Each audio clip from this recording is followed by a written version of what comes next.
말씀 따라 산다고 결코 잊은 적 없다고 세상을 따라가지만 하나님을 잊진 않겠다고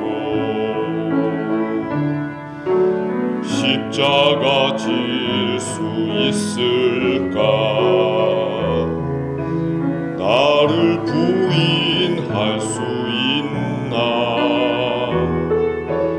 항상 그 자리 내 모습 왜 다가서지를 못하는가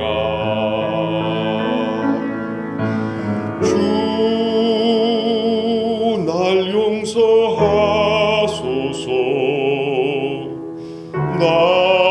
나의 약함하오니 이젠 새롭게 하소서 주님 사랑의 도구로 비록 이 세상 안에 살아도 내 안에 많은 소리 들려도 나는 세상에 비추고신 주님의 이름으로 승리하며 살겠네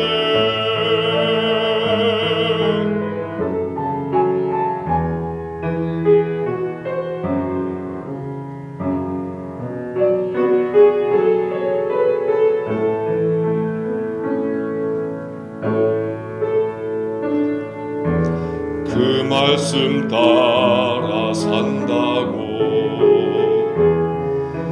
결코 잊은 적 없다고 세상을 따라가지만 하나님을 잊진 않겠다고 십자가 질 수 있을까 나를 부인할 수 있나 항상 그 자리 내 모습 왜 다가서지를 못하는가 주 날 용서하소서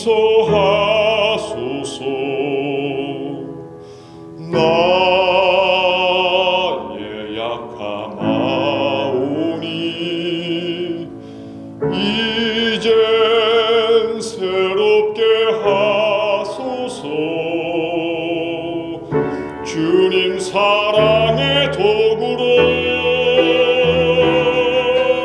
비록 이 세상 안에 살아도 내 안에 많은 소리 들려도 나는 세상의 빛으로 오신 주님의 이름으로 승리하며 살겠네 이제는 머무르지 않으리 더 이상 방황하지 않으리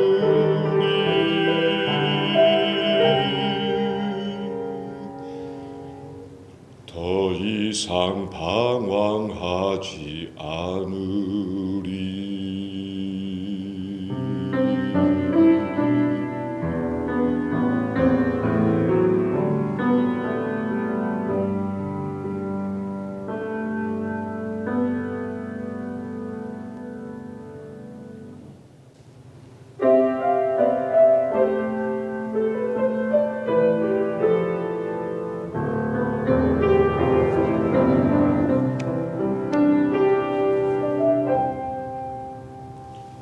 하늘을 볼 겨울도 없이 정신없이 세상을 살다가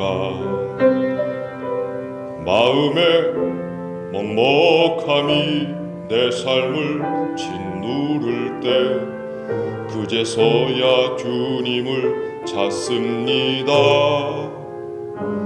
행복을 느낄 겨를도 없이 분주하게 세상을 살다가 인생의 허무함이 내 삶을 짓누를 때 그제서야 주님을 찾습니다.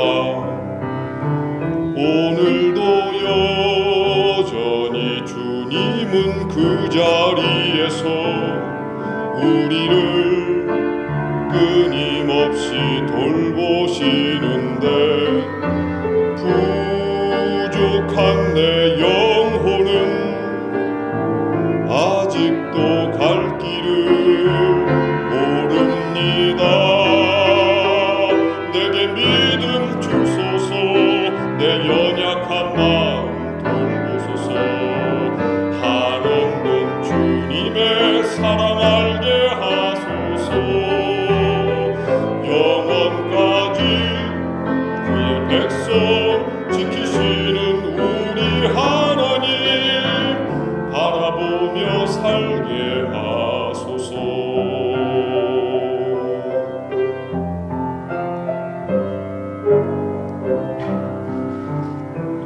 하늘을 볼 겨를도 없이 정신없이 세상을 살다가 마음에 먹먹함이 내 삶을 짓누를 때 그제서야 주님을 찾습니다. 행복을 느낄 겨를도 없이 분주하게 세상을 살다가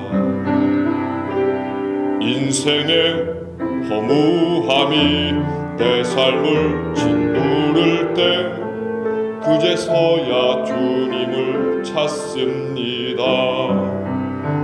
언제나 사랑의 주님은 그 자리에서 끝까지 놓지 않고 붙드시는데 부족한 내 마음은 아직 돌아올 줄 모릅니다. 내게 믿음 주소서. 내 연약한 마음 돌보소서. 한없는 주님의 사랑 알게 하소서. 영원까지 그의 백성 지키시는 우리 하나님 바라보며 살게 하소서. 바라보며 살게 하소서.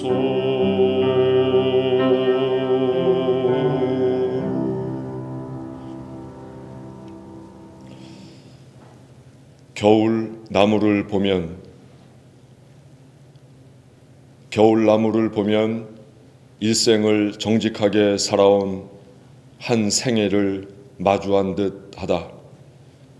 나이에 대하여 부끄럽지 않고 섭섭해하지 않는 풍모를 본다. 집착을 버리고 욕망을 버리고 간소한 마음은 얼마나 편안할까. 노염 타지 않고 미안하지 않게 짐벗은 모양은 또 얼마나 가뿐할까. 겨울나무를 보면 옹졸하게 욕하고 서둘러 분개한 것이 무한해진다. 가끔 산을 오르면 제 팔에 몇 배나 되는 두께를 가진 나무를 보게 됩니다. 그 나무를 볼 때 외경심을 갖게 되고 그 거대한 등치에 사뭇 겸손해지는 마음을 갖게 됩니다. 특히 겨울산에서 만나는 나무는 다른 계절보다 훨씬 더 큰 감흥을 줍니다. 그 중에서도 제 마음을 움직이는 건 겨울에 나무들이 껍질을 벗는다는 것입니다.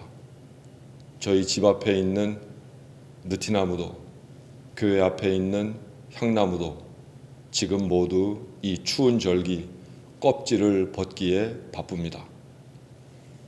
껍질을 벗는 이유는 속살을 키우기 위해서입니다. 속을 키우기 위해서는 껍질을 벗겨야 하기에 껍질을 벗겨내는 고통을 이 겨울에 향나무도 느티나무도 마땅하게 받아들이고 그렇게 존재를 키워갑니다. 사람이 존재를 키운다는 것, 껍질을 벗고 또 껍질을 벗을 때 아픔을 참을 줄도 알아야 할 것입니다. 겉껍질이 강하면 속살이 자랄 수 없습니다.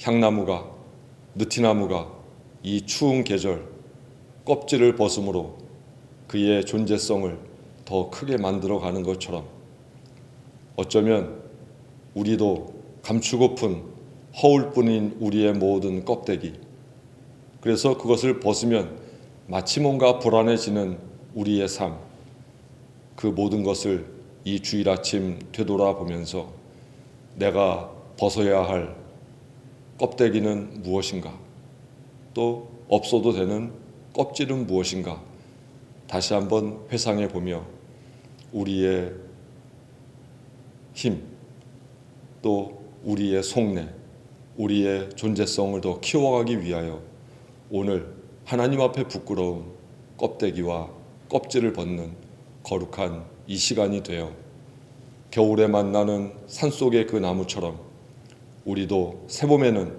더 성숙한 모습으로, 더 멋있는 모습으로 함께 만나게 되기를 이 예배를 통하여 간절히 기원합니다.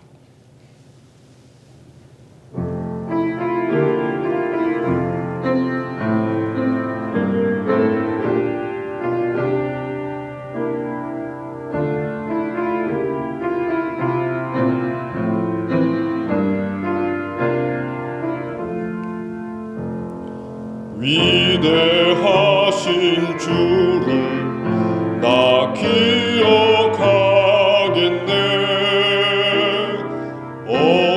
언약하신 대로 날 인도하시네.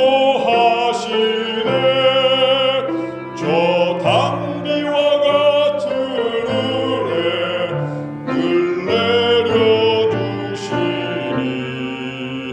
그 크신 주의 사랑 날 구속하셨네. 영광스런 주를 나 기억하면서 앞을 바라보며 나 달려가리라. 주 우리와 함께하며 늘 동행하시니 성령의 능력으로 섬기게 하소서.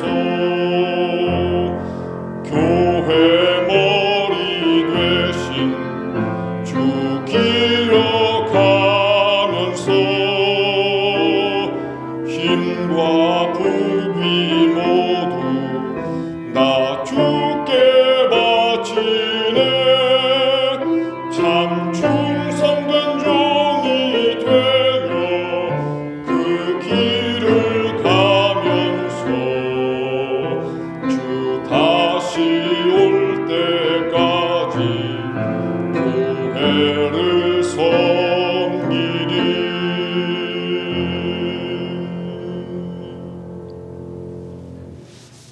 함께 기도하겠습니다.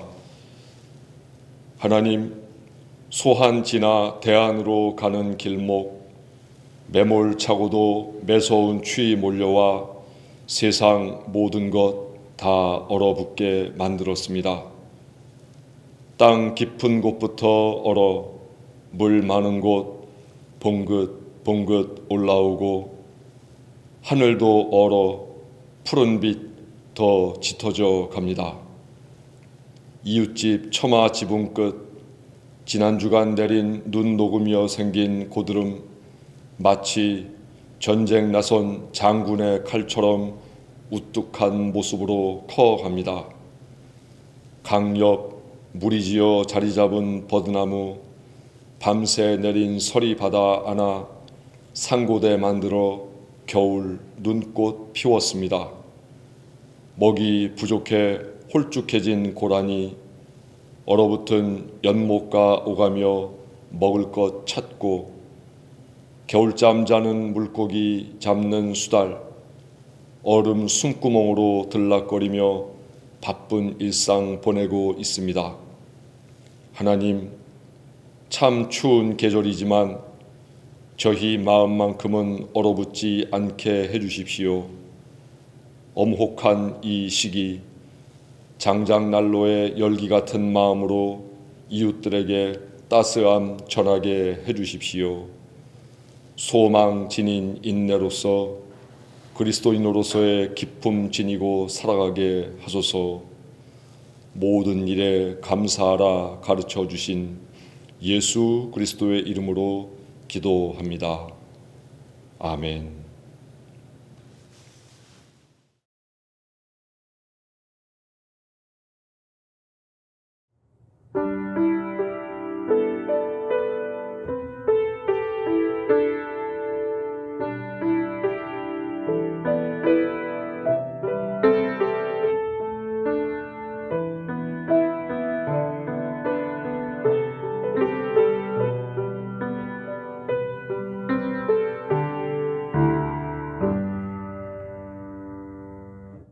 그리스도께서 우리를 해방시켜 주셔서 자유를 누리게 하셨습니다. 그러므로 굳게 서서 다시는 종살이의 멍에를 매지 마십시오.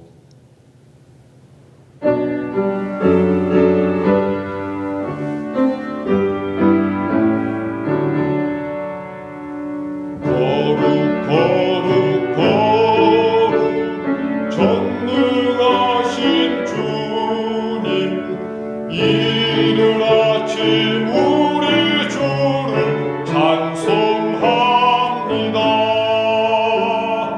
거룩 거룩 거룩 자비하신 주님 성삼위 일체 우리 주로다.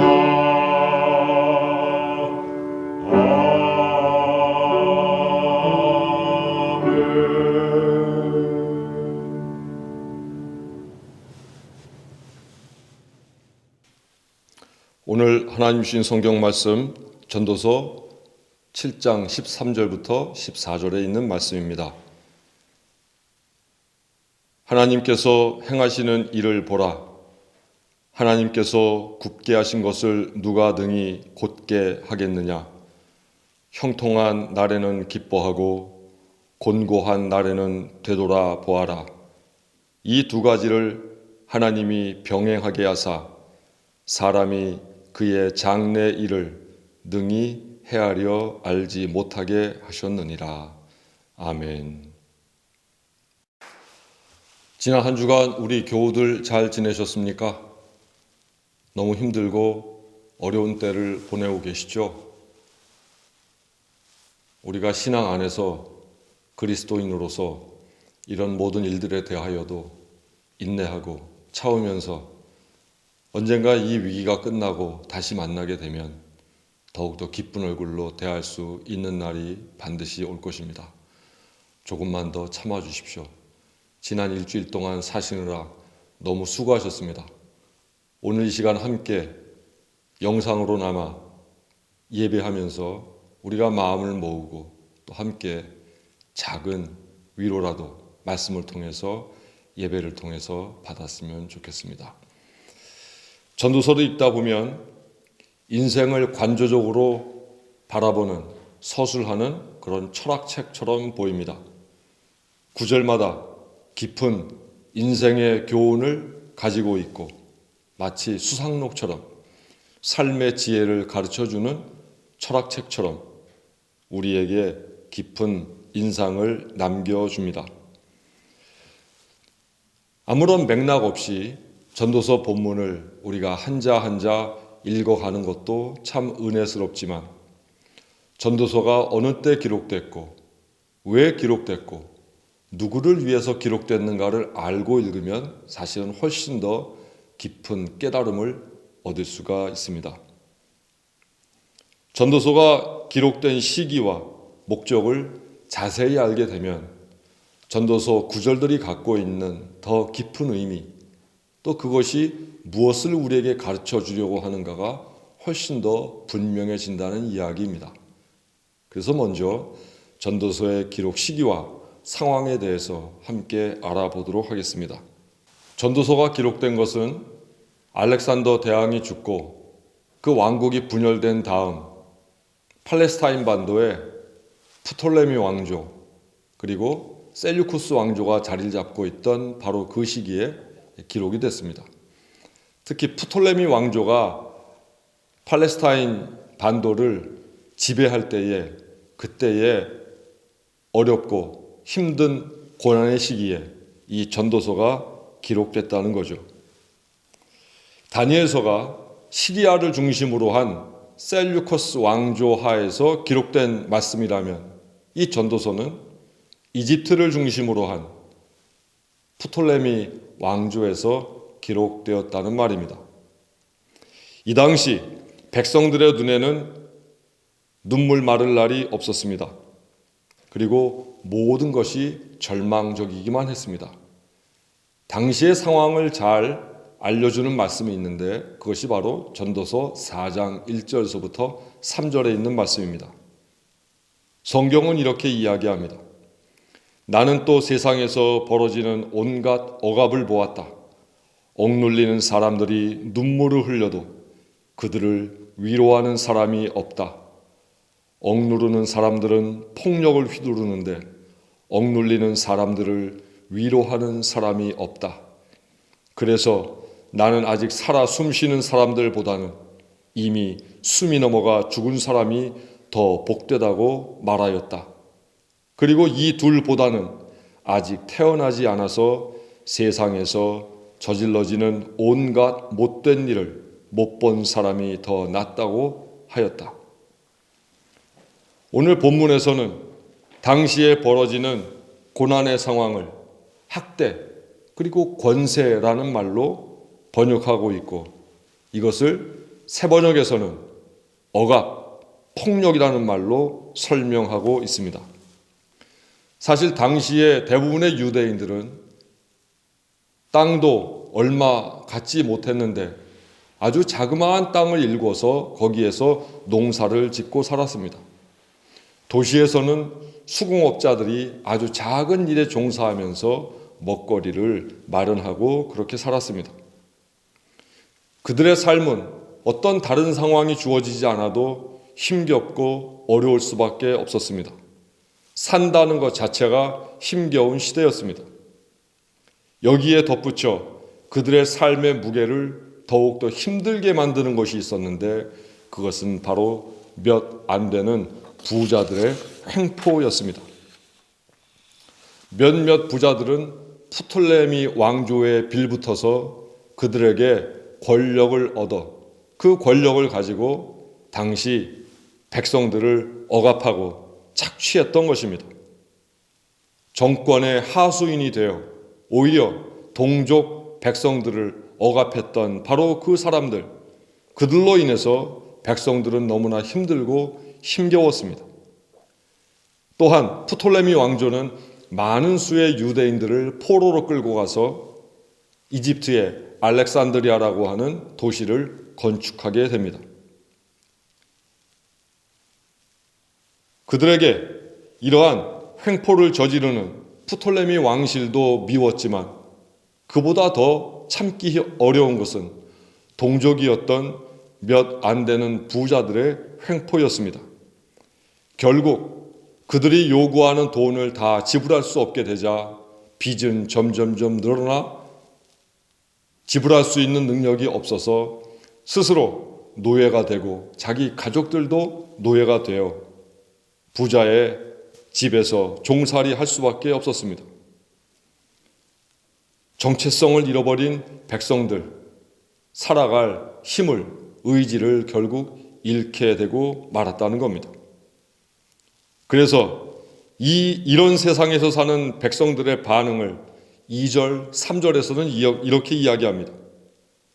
아직 살아 숨쉬는 사람보다는 숨이 넘어가 죽은 사람이 더 복되다고 말하고 싶다.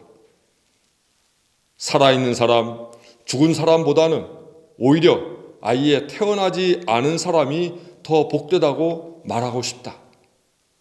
얼마나 고통과 고난이 힘겨웠으면 이미 죽은 사람을 부러워하고 또 아직 태어나지도 않은 사람에 대하여 부러워할까? 이렇게 정의가 왜곡된 시대에 보통의 백성들이 할 수 있는 것 아무것도 없었습니다. 적어도 이 세상의 인생을 낙관적으로 보아서 열심히 살면, 노력하면 무엇인가 될 수 있다라고 하는 그 희망마저도 그들은 꿈꿀 수가 없었습니다. 오히려 왜곡된 사회 구조 속에서 아무리 노력해도 아무리 용을 써도 어떤 결과를 만들어낼 수 없다고 하는 바로 그 생각이 그들을 더 괴롭히고 힘들게 만들었습니다. 우리는 흔히 하면 된다, 할 수 있다 라는 말들을 많이 들어왔지만 요즘 세상도 그렇죠. 무조건 하면 되는 일은 사실은 별로 없습니다. 불합리하게 돌아가는 시스템 속에서 개인이 아무리 노력해도 되지 않는 일들도 있더라 그 말이죠. 전도서 저자는 바로 그러한 상황에 대하여 이야기해 줍니다. 그래서 본문을 쭉 읽다 보면 전도서는 어떤 밝은 낙관론에 대해서 이야기한다기보다는 뭐든지 헛되다 이야기하며 회의적인 태도를 취합니다. 낙관적인 바람과는 달리 현실에서 경험하는 실제적인 일들은 불합리하고 사람들의 기대와는 정반대일 경우가 세상에는 훨씬 더 많았기 때문입니다. 해 아래 그 어떤 사람도 누리는 행복을 끝까지 계속해서 누릴 수 없고 어떤 이는 행복하다고 하는 그 느낌조차도 한 번도 누리지 못하고 세상을 떠나기도 한다는 것입니다.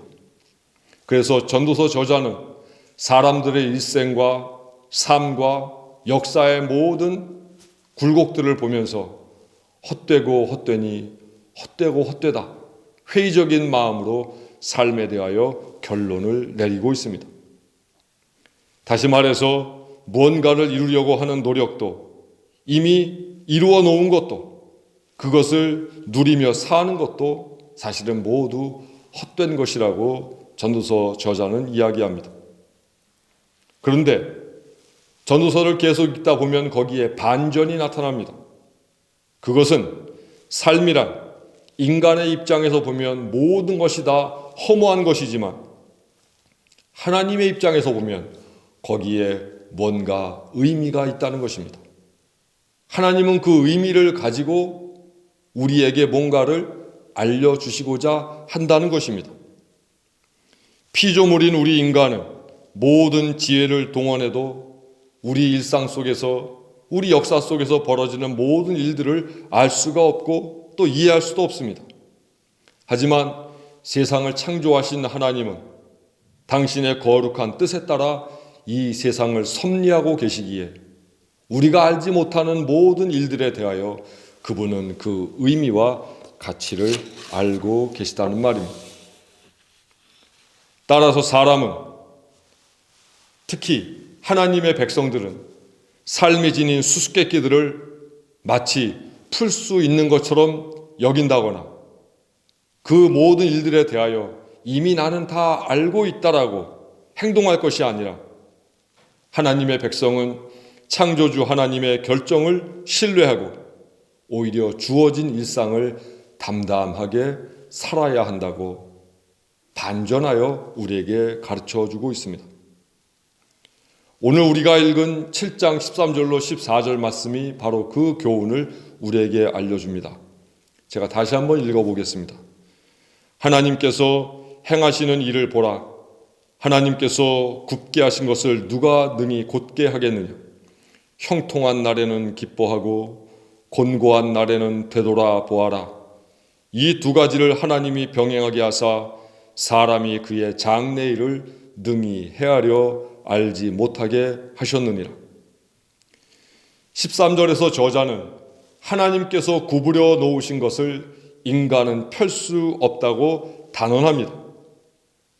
왜냐하면 노아의 홍수도 인간의 입장에서는 불행한 일이었지만 그것은 인간이 어쩔 수 없는 하나님의 결정이었습니다. 애굽에서의 노예 생활도 인간의 입장에서는 피하고픈 불행이었지만 그 역시 어쩔 수 없는 현실이었습니다. 인간이 겪는 모든 생로병사의 일들, 인간의 바람, 인간의 결정 밖에 있는 일들임을 우리는 잘 알고 있습니다. 따라서 인간은 자기가 살아가는 삶 앞에서, 자기가 서 있는 역사 앞에서 늘 겸손할 수밖에 없습니다. 14절에서는 이러한 원칙을 통하여 하나님의 백성들이 지켜야 할 몇몇 수칙을 알려줍니다. 형통한 날에는 기뻐하고 곤고한 날에는 되돌아 보아라. 이 두 가지를 하나님이 병행하게 하사 사람이 그의 장래일을 능히 헤아려 알지 못하게 하셨느니라. 전도서 저자는 사람의 삶을 보면 좋은 때도 있고 나쁜 때도 있다고 결론지어 말합니다. 형통한 날도 있고 곤고한 날도 있다는 것입니다. 사람의 마음으로 본다면 언제나 만사 형통하기를 바라지만 우리의 삶 전체를 보면 형통할 때가 있는 반면 곤고한 날도 반드시 있었음을 우리는 고백하지 않을 수 없습니다. 그리고 저자는 이렇게 이야기합니다. 하나님이 이 두 가지를 병행하게 하셨다. 결국 형통하고 또는 곤고하고 하는 이 모든 일들은 우리 삶 속에서 어쩔 수 없는 우리 능력 밖에 있는 신적인 일인 것을 우리에게 가르쳐 줍니다.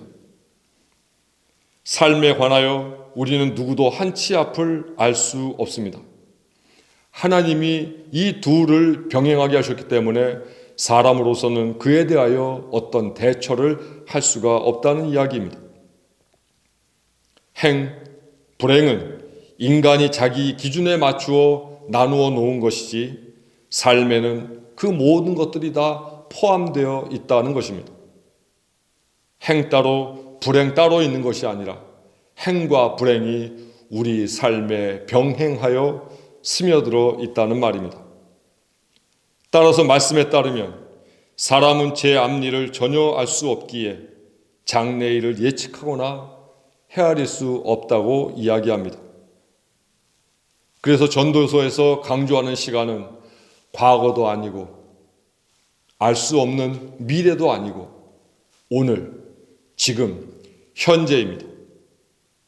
지금 존재하는 지금, 현재만이, 오늘만이 인간에게 유의미한 시간이라는 것입니다.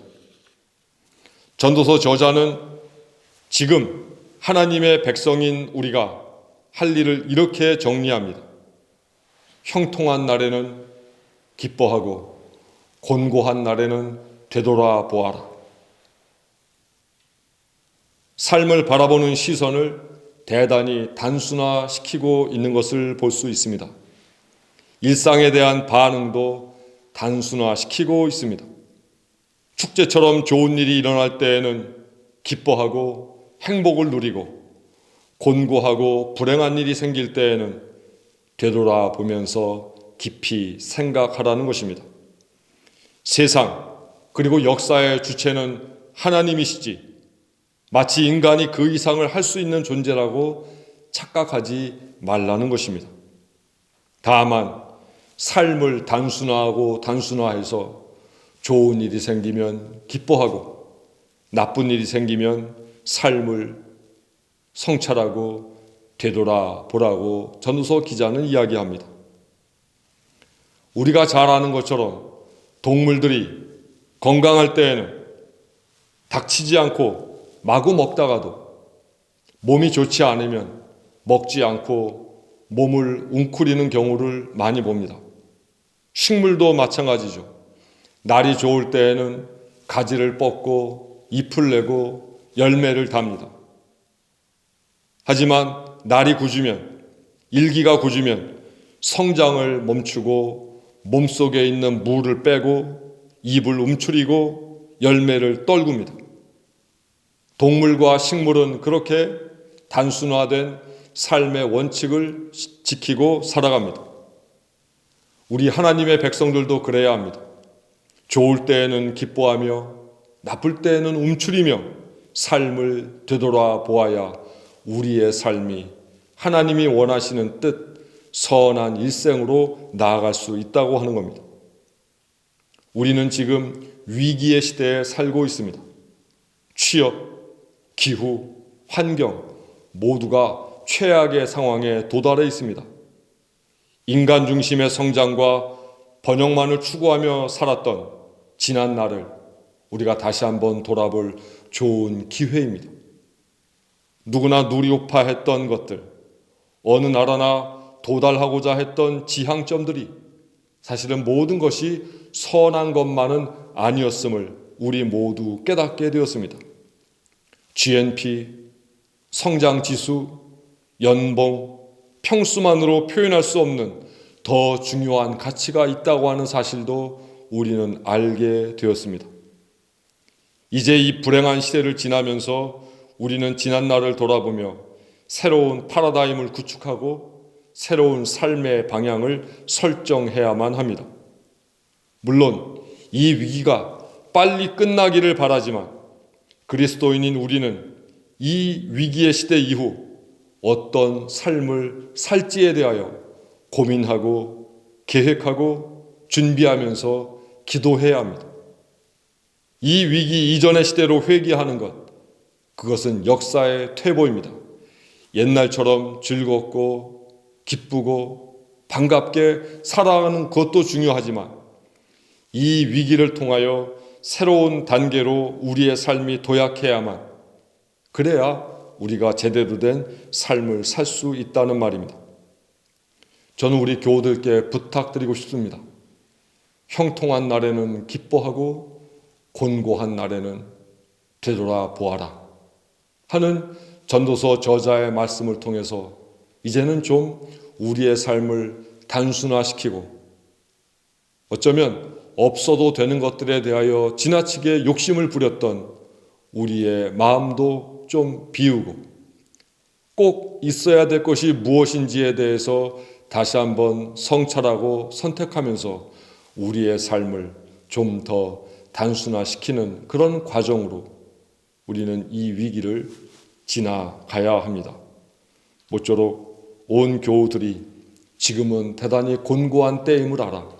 이 곤고한 때 어떻게 하면 좀 더 기쁘게 살지에 대해서 고민하지 않고 지나온 삶 되돌아보고 앞으로 살아갈 일에 대하여 깊이 생각해 보면서 새로운 삶의 파라다임을 한번 꾸리고 계획해 보는 그런 좋은 성찰의 시간이 되었으면 좋겠습니다. 우리 모든 교우들이 전도서에서 이야기하는 삶의 지혜를 그렇게 체득해 나갔으면 좋겠습니다. 기도하겠습니다. 하나님, 기쁜 날에는 기뻐했지만 나쁜 일이 생길 때에도 우리는 기뻐하고픈 마음이 가슴에 많았습니다. 그러나 오늘 말씀을 보면서 우리의 삶, 지난 삶을 다시 한번 되돌아봅니다. 아버지, 지금은 곤고한 때 삶을 되돌아보게 하옵소서. 버려야 할 것 버리고 비워야 할 것 비우게 하옵소서. 그리하여 형통할 때에는 기뻐할 줄 알고 곤고할 때에는 되돌아볼 줄 아는 하나님의 백성의 삶의 도리를 이 기간을 통하여 깨우치게 하옵소서. 감사하며 예수 그리스도의 이름으로 기도합니다. 아멘. 우리 함께 평화의 인사 나누시겠습니다. 지금은 곤고한 때 되돌아보며 살겠습니다.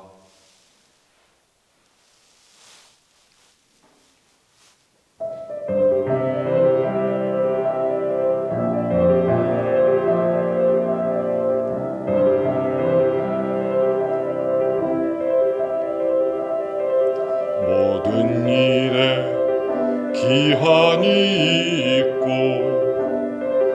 모든 일에 때가 있어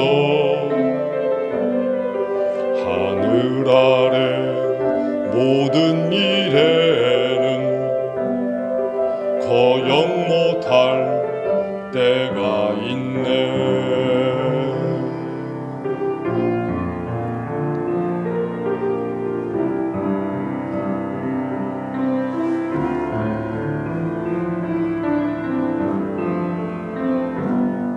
살고 죽고 뿌리고 거두고 병이 들고 고쳐주고 울고 웃고 슬플 때와 춤을 추는 때가 있네. 던져버릴 때와 거두어 드릴 때 품에 안을 때와 멀리 할 때 찾고 잃고 지킬 때와 던져버릴 때가 있네.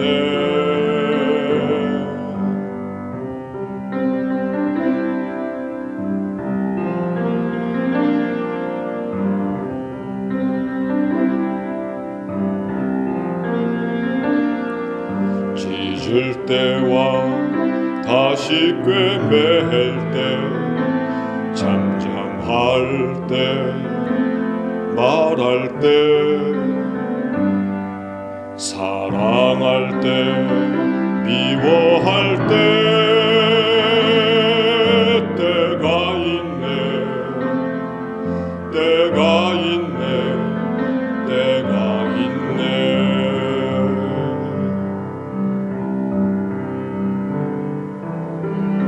모든 일에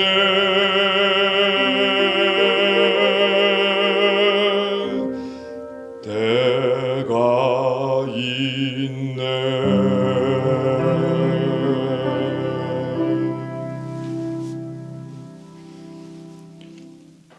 예수 그리스도를 본받아 사십시오. 언제 어디서나 누구에게나 그리스도인이 되십시오. 모든 일에 감사하며 사십시오. 거룩하고 오묘한 하나님의 섭리는 알 수 없습니다. 다만 기쁠 때는 기쁜 대로, 나쁜 때는 되돌아보며 사십시오. 하나님의 섭리를 전적으로 신뢰하십시오.